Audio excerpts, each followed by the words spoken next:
Good morning, everybody, and welcome back to your Lunch Break Live. My name is Ivana Harinque if you're new here, and if you're not, thank you for coming back. Today is Tuesday, February the 15th, and today I am joined by Alabama Education Lab reporter Rebecca Griesbach. And Rebecca is here today to talk about some incidents that have been occurring recently at Mountain Brook City schools. Now, Mountain Brook is a suburb near Birmingham and in the Birmingham metro area, if you are not familiar. And there have been several stories that our education lab and Rebecca have reported on in the last few weeks. They kind of play into each other a little bit. So I thought today we'd just take all of those issues, break them down, and really try to understand what is going on in Mountain Brook City schools and what's being done about it. So, Rebecca, thank you for coming today to explain a little bit about what is happening here and kind of give us that 30,000 foot overview of kind of the drama that's been unfolding in Mountain Brook. Yeah.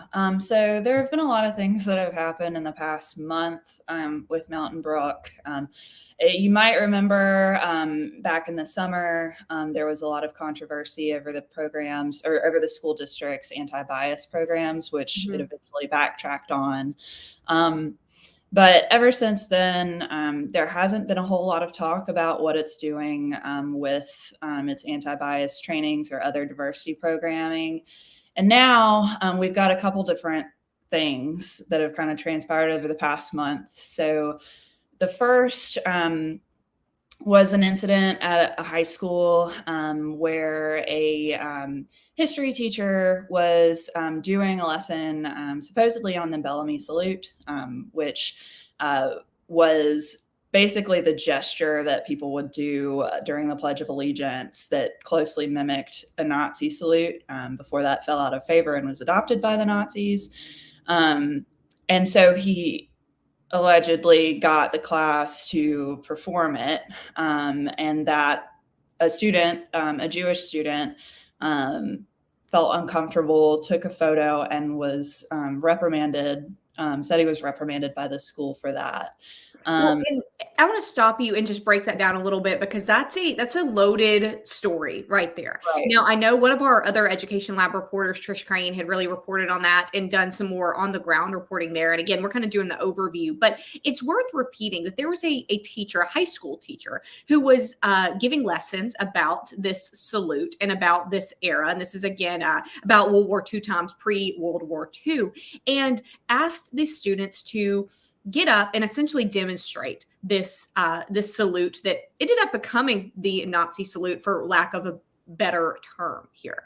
So students get up. There are photos that have been circulating that show several of the students performing this salute at the instruction of their teacher. Now, you mentioned there was another student, a Jewish student, who said that he felt uncomfortable by this and snapped those pictures and video. He again says he was reprimanded by the school later for doing that.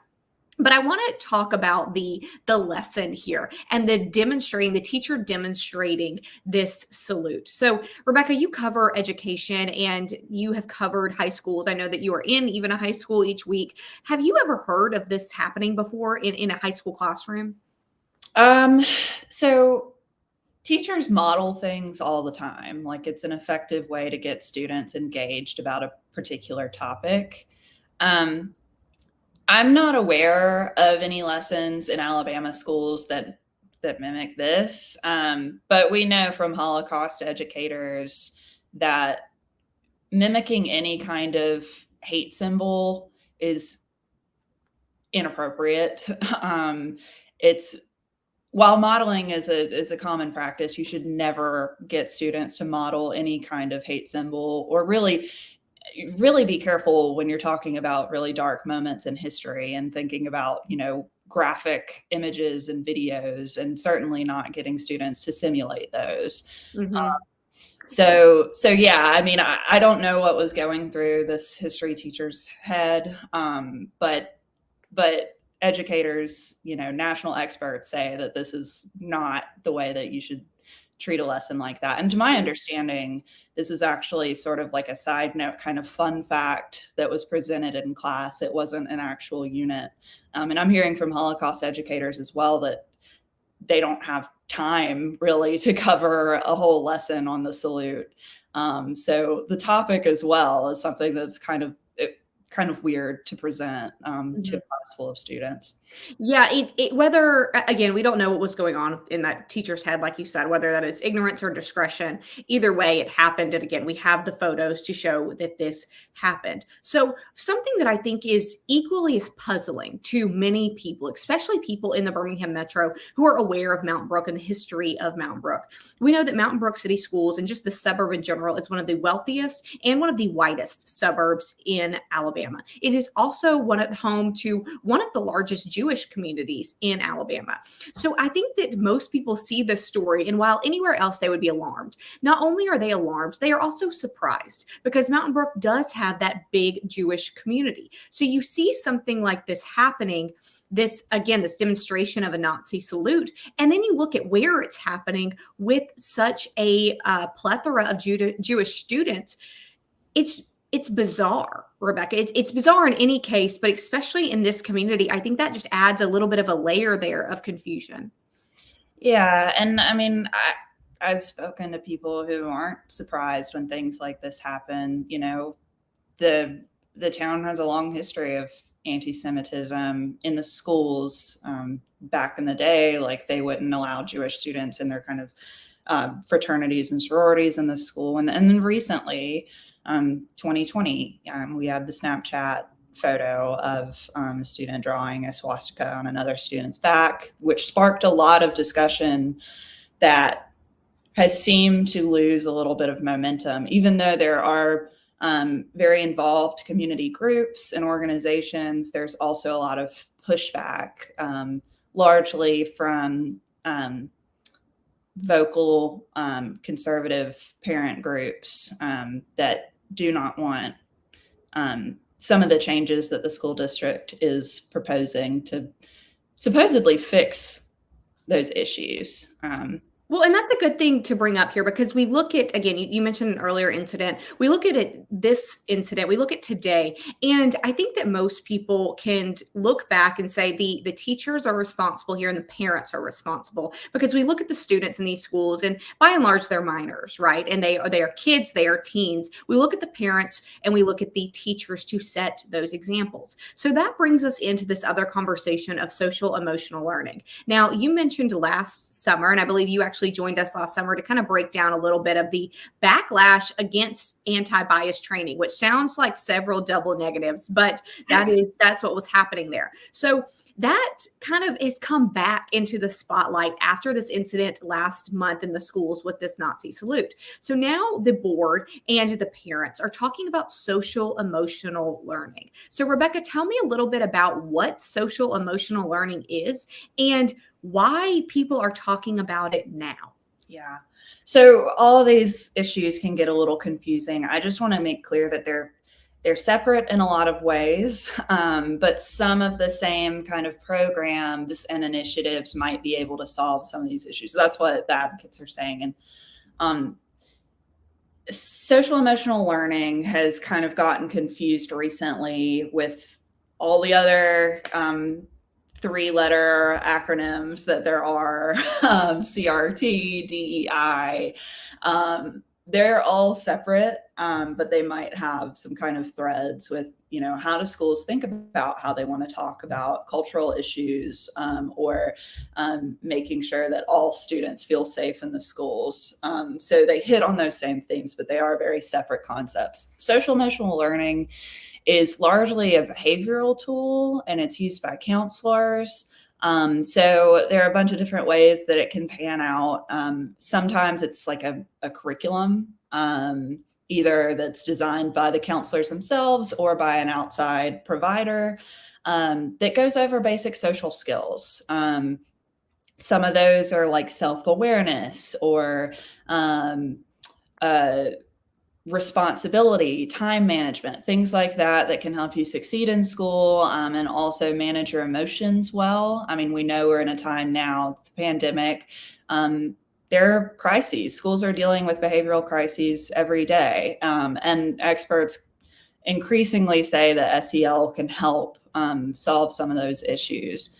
There's also some stuff with SEL helps with tougher topics. And that's a little about what the issue was in Mountain Brook. It's not all of it. Some of it has to do with empathy and those kind of things, but some parents took issue with the Child Protective Unit, which basically teaches kids how to, if they are in an unsafe situation, how to handle that, what it means to talk to a trusted adult, that kind of stuff. All of that is mandated by state law, follows national and state counseling standards. All of this is required to be taught in schools. But some parents take issue with the term itself, how it's become kind of conflated with critical race theory, DEI, that kind of stuff, and also maybe specific lessons or, exactly what we're saying about private body parts or things like that. So that's just kind of an overview of SEL. It's basically social skills. Well, and you mentioned something that I think bears repeating, and that is that this has been in Alabama schools, or at least parts of this concept have been in Alabama schools for a very long time. You mentioned one about child protection, and that really, as you said, and again, just repeating what you have already iterated, is that teaches kids to say, look, somebody is harming me, somebody is touching me where they should not be touching me, to tell a trusted adult, and things that probably most people would expect parents would be glad that their kids are learning. Now, again, this has been in Alabama schools for a long time and is under state guidelines and state mandates. So what is the problem all of a sudden? Is the problem just that people have become so fixated on critical race theory and anything that they deem to be nearly close to critical race theory? Is that what the issue is here? Or is there something else underlying that's just suddenly coming to a head after 20 so years of teaching us? Yeah, so I think a lot of it is kind of this peripheral political concerns and frankly, misunderstandings about what SEL is. And I say that, based on looking at some of the arguments against SEL. There's also studies out there that say that a lot of people, even on party lines, agree with the concepts that are taught, agree that students should be learning social skills and things like that, but don't like the term. It's kind of become a buzzword. And yeah, lately it has been conflated with critical race theory. Who knows how that happened? But because they're very different things. But yeah, the main opposition, at least that I'm seeing in Mountain Brook, does put SEL in the same kind of vein as CRT. It even falsely said that that SEL is a tenet of CRT, which isn't true. And I think there's also, it's kind of confusing, honestly, because on the one hand, you have this conversation about SEL and CRT, and then on the other hand, there are, accusations that certain parts of, that certain vendors may be making a lot of money, or they're promoting a globalist agenda, things like that, that just seem to be sort of all over the place. But we hear the same kind of stuff about critical race theory and how it's in schools when it's not. So I wish I had a better answer to that question. I've been trying to kind of find out what exactly is the issue. I've asked folks, do you have a specific issue with how a lesson is taught? But most of what I'm seeing is just this kind of peripheral, concerns about politics and dividing students based on, whether they want to be social justice warriors, in air quotes, or learn patriotic values, which again is kind of a weird binary, but It seems like this is one part of education, one part of curriculums, the social emotional learning that you're, I know, referring to as SEL. Like you said, there's so many acronyms here, it's hard to keep them straight. But this SEL, the social emotional learning, even if people agree with the concepts, they don't like the word. And that is interesting because it seems like that word or that phrase, we'll say the phrase, the acronym, has become politicized. And again, it's become falsely maybe tied to being CRT. You said that you had heard somebody say that SEL was a tenet of CRT, which is not true. But there is something that is powerful about words, and that's something that we should all remember. And when somebody hears that, maybe a parent who is already afraid of their child being taught something that they believe to be CRT, they hear SEL and they hear other people who are afraid of it, and in their mind they link the two, and at that point it's hard to separate those. So I know you went to a school board meeting. What did you learn about at that school board meeting, and what the plan is going forward with social emotional learning? So the plan is to keep doing them. So Mountain Brook wanted to update, and this was just kind of standard procedure. They had moved to some digital resources. So they actually had a little bit more about parent involvement in them and things like that, made it a little more accessible for families. So they wanted to renew that license with Second Step. And then also expand some of its other programs that it was using to the other elementary schools. I think they had been used in one of them, and they just wanted some consistency. So it seemed like fairly standard procedure, but also, there was some comments from folks about, why are we even reviewing this? Why are we spending this much time? They put on coffee talks at all the elementary schools to teach parents about what exactly it is that they're teaching, what exactly the state laws are and standards that require this. And at the school board meeting, they voted on it, and there was no public comment or anything like that. And that was that. So it looks like things will continue as planned. But there was kind of in the waiting period with all of this. This has been an ongoing process. There's been a committee of counselors, of parents, of administrators looking over all of those materials, reviewing them, recommending them to the board, taking out a few things, tweaking some things, making sure that they're kind of tertiary resources that they weren't going to be using, that kind of stuff. They've been doing this for months, but over the past month, I think there was a group that caught wind of it and cited plans to protest. And so that's when things went up for a community review, and community members and parents could send in comments to the board. And then that was reviewed. And then the board made their decision. So those comments were overwhelmingly positive, which was kind of a contrast to those plans to protest that were, cited earlier by a very vocal group. Mm-hmm. Well, I want to circle back to where we started, and that was with this lesson in January of this history teacher at one of the high schools who was photographed and videoed, I believe, also demonstrating and showing his students how to do this salute that just is easier to kind of define as essentially what we view as the Nazi salute from the World War II era. So, have we heard from that teacher? And that teacher, have they defended their actions? Have they said that this was something they did not believe to be a problem? What have we heard from that? And what have we heard from the school? We haven't heard anything. The school district kind of, they issued a couple statements. The first one, when we were originally looking into this, that said that the teacher had not made anyone stand up or anything like that, which conflicts with what the students were saying. And then the second photo is as well. Yeah. And well, the question was, whether he forced them to, right? But yeah. And then the second statement was basically saying that the school district was going to continue to work with the Alabama Holocaust Center to work on, specific trainings about how they're going to teach about hate symbols, how they're going to teach about the Holocaust, which, by the way, Alabama doesn't have any uniform standards about how to teach the Holocaust.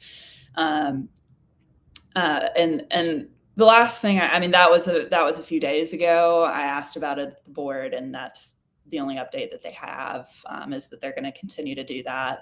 There are some Jewish community groups that say that they're going to make sure that the school board makes good on its promise to do that. So we'll be watching that for sure. That's kind of all I know about what's happening next. I was speaking with a community advocate too, who it was kind of in the same, this SEL stuff has been going on over the past, month, a little bit kind of quietly. And then around the same time, the salute incident happened. And so I was talking with an advocate and he said, this is why we need anti-bias training. This is why we need SEL in the schools.